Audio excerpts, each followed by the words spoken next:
our Torah. Today is, of course, July 4th. One of the things I realized is an anomaly in Hebrew that is not true of any other language.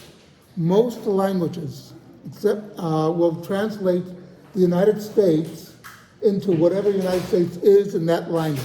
In French, it's uni, Spanish, Estados Unidos, whatever. I don't speak Spanish. Anyway, the point is, Hebrew is different. You translate the United States in Hebrew as, you translate in Hebrew, you translate the United States as Arsot Habrit. That's not a translation of the name. That means the lands of the agreement, the lands of the covenant. It's a very interesting thing. It's a translation of a concept, not of the words. And I got curious as to when did this start? When did it begin that in Hebrew we had this translation?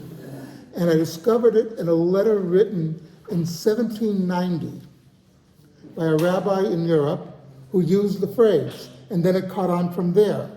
So it became so acknowledged in Hebrew that after that, everybody just uses it. So why did Hebrew make the difference? Why the difference?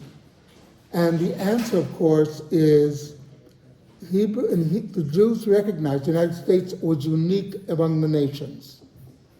It was not a country based on anything other than it's an agreement between the states called the Constitution.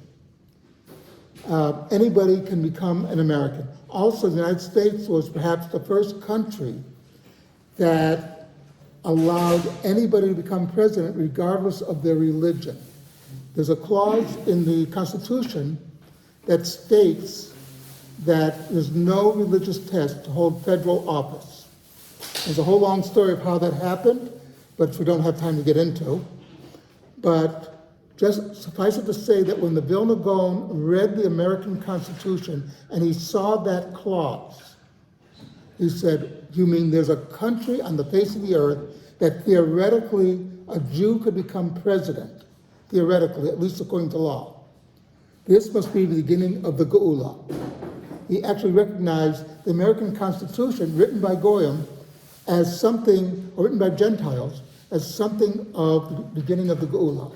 And he sent 4 of his top students to the land of Israel to start rebuilding the land. And you might say the whole Zionist movement sprung from those top students of the Vilna Gaon.